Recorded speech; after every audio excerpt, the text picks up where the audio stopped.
अगर आप भी लेना चाहते हैं देश दुनिया की तमाम जानकारी तो आज ही सब्सक्राइब करें हमारे चैनल को। साथ ही नीचे दिए बेल आइकन को जरूर दबाएं ताकि हर अपडेट आप तक पहुंच सके। नमस्कार और साक्षी न्यूज़ नेटवर्क पर आप सभी का स्वागत है। समाजवादी पार्टी के अध्यक्ष अखिलेश यादव ने कोरोना रोधी वैक्सीन को बीजेपी की वैक्सीन बताते हुए कहा था कि मैं इसे नहीं लगवाऊंगा और उनके इस कथन के बाद वैक्सीन को लेकर लोगों के मन में भ्रम हुआ, अफवाहें तरह तरह की चलने लगी। लेकिन आज समाजवादी पार्टी के संस्थापक और अखिलेश यादव के पिता ने कोरोना रोधी वैक्सीन लगवाई और इसके बाद उत्तर प्रदेश में राजनीति का नया दौर शुरू हो गया। बीजेपी के नेताओं ने अखिलेश यादव पर कटाक्ष करते हुए उनसे माफी मांगने की मांग की है। क्या कहा है बीजेपी के नेताओं ने, ये आपको दिखाएंगे और अखिलेश यादव ने उस समय क्या कहा था ये भी आपको बताएंगे। साथ ही बात करेंगे पेट्रोलियम मंत्री धर्मेंद्र प्रधान की। पेट्रोल और डीजल के भाव आसमान छूते जा रहे हैं। पेट्रोल तो 100 को पार कर ही गया था, राजस्थान में यह हालत हो गए हैं कि डीजल भी 100 के करीब पहुंच गया है। अब जब पेट्रोलियम मंत्री से पूछा गया कि क्यों बढ़ रहे हैं दाम, तो उन्होंने कहा कि वैश्विक बाजारों में भी दाम बढ़ रहे हैं जिसका असर यहां पर पड़ रहा है। उन्होंने इस बात से सहमति जताई कि पेट्रोल डीजल को जीएसटी के तहत लाया जाना चाहिए, लेकिन उन्होंने ये फैसला जीएसटी काउंसिल पर ही छोड़ दिया और कहा कि जब तक आम सहमति नहीं हो जाती जीएसटी काउंसिल में तब तक ये फैसला लागू नहीं हो सकता। क्या कहा धर्मेंद्र प्रधान ने, ये भी आपको विस्तार से बताएंगे। साथ ही बात करेंगे तृणमूल कांग्रेस की, जिसके नए नए महासचिव बने हैं अभिषेक बनर्जी, और अभिषेक बनर्जी ने अपना एक राष्ट्रीय मिशन जो है वो आज बताया। उन्होंने कहा कि हम तृणमूल कांग्रेस का पूरे देश में विस्तार करना चाहते हैं ताकि भाजपा से सीधा सामना, भाजपा को सीधी चुनौती दे सके। क्या कहा है अभिषेक बनर्जी ने, ये भी आपको बताएंगे।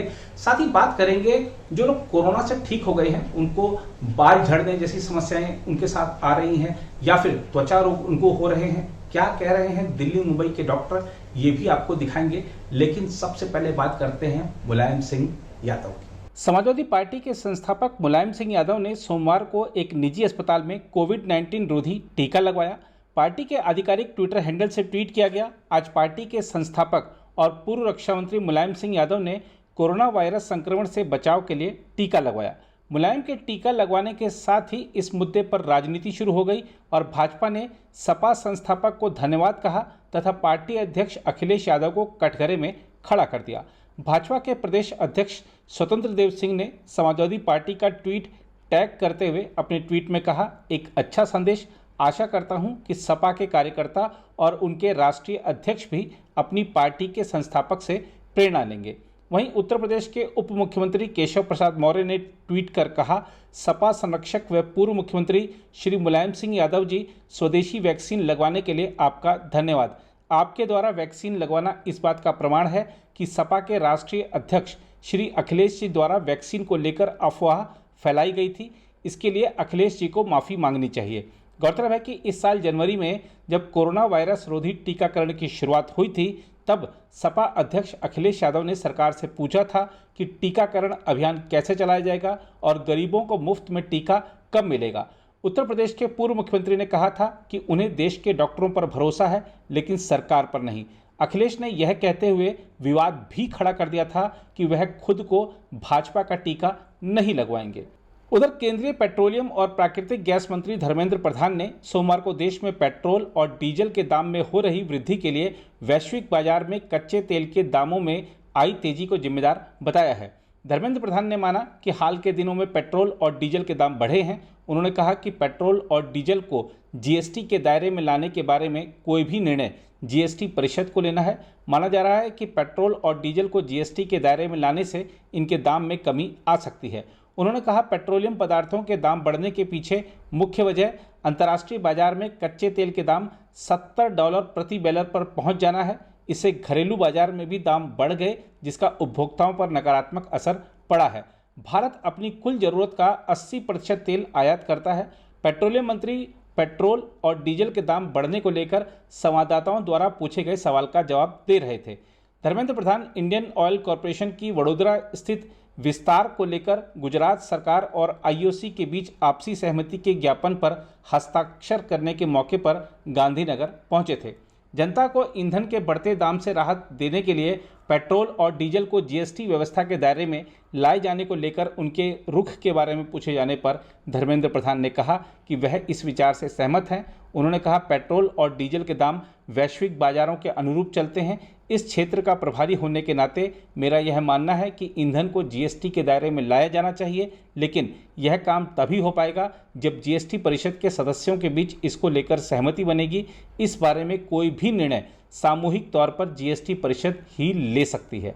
इससे पहले दिन में कांग्रेस नेता राहुल गांधी ने पेट्रोल और डीजल के बढ़ते दाम को लेकर केंद्र सरकार पर हमला किया था। उन्होंने कहा कि कर वसूली महामारी की लहरें लगातार आती जा रही हैं। राहुल गांधी ने यह टिप्पणी ऐसे समय में की जब देश के कई शहरों में पेट्रोल के दाम 100 रुपये प्रति लीटर से ऊपर पहुंच गए हैं। वहीं दिल्ली में यह 100 रुपये के करीब पहुंच चुके हैं। दूसरी ओर तृणमूल कांग्रेस के राष्ट्रीय महासचिव अभिषेक बनर्जी ने कहा है कि उनकी पार्टी देश के हर इलाके में अपनी मौजूदगी दर्ज कराना चाहती है और 1 महीने में इसके लिए योजना तैयार कर ली जाएगी।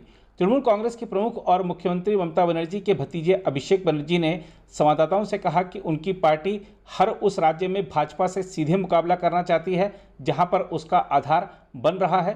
तृणमूल कांग्रेस के खिलाफ भाई भतीजावाद का आरोप लगाने के लिए भगवा खेमे पर पलटवार करते हुए अभिषेक ने कहा कि अगर संसद में ऐसा विधेयक पारित हुआ कि एक परिवार से एक ही व्यक्ति राजनीति में रहेगा तो वह पार्टी से इस्तीफा दे देंगे। डायमंड हार्बर के सांसद अभिषेक बनर्जी ने आगे स्पष्ट किया कि वह अगले 20 साल तक कोई सार्वजनिक पद या मंत्री पद नहीं संभालना चाहते और केवल अपनी पार्टी की बेहतरी के लिए काम करते रहेंगे। सांसद ने कहा, विधानसभा चुनाव में तृणमूल कांग्रेस द्वारा भाजपा को हराने के बाद हमें समूचे देश से 1 लाख ईमेल मिले हैं। हम हर उस राज्य में भाजपा से मुकाबला करेंगे जहां पर तृणमूल कांग्रेस का जनाधार बन गया है। उधर कोविड से ठीक हो चुके कई लोगों में रोग प्रतिरोधक क्षमता कम हो जाने से उन्हें हर्पीस संक्रमण से लेकर बाल झड़ने जैसी त्वचा संबंधी परेशानियों का सामना करना पड़ रहा है। दिल्ली, मुंबई तथा अन्य शहरों के त्वचा रोग विशेषज्ञों का मानना है कि अस्पताल से छुट्टी मिलने और घर पर पृथकवास समाप्त करने के बाद भी कोरोना वायरस से पीड़ित मरीजों को अपनी त्वचा में किसी भी प्रकार की सूजन पर ध्यान देना चाहिए और अगर वह अनियंत्रित रूप से बढ़ती है तो तत्काल डॉक्टर से सलाह लेनी चाहिए। दिल्ली स्थित इंद्रप्रस्थ अपोलो अस्पताल में कार्यरत वरिष्ठ त्वचा रोग विशेषज्ञ डॉक्टर DM महाजन का कहना है कि कोविड से ठीक होने के बाद त्वचा की समस्याओं से जूझ रहे बहुत से मरीज इस डर से OPD के चक्कर लगा रहे हैं कि कहीं उन्हें म्यूकोरमाइकोसिस या ब्लैक फंगस तो नहीं हो गया। डॉक्टर महाजन के अनुसार लोगों को त्वचा संबंधी रोगों के बारे में सचेत रहना चाहिए, लेकिन घबराना नहीं चाहिए। उन्होंने कहा, ठीक हो रहे कई कोविड मरीजों में त्वचा संबंधी समस्याएं सामने आ रही हैं और उनमें सबसे ज़्यादा हर्पीस के मामले हैं। बहुत से मरीज जिनकी यह पुरानी समस्या है, हर्पीस का संक्रमण दोबारा उभर रहा है और अन्य लोगों में इसके नए मामले देखने को मिल रहे हैं। दोनों ही स्थिति में रोग प्रतिरोधक क्षमता कम होना इसका कारण है।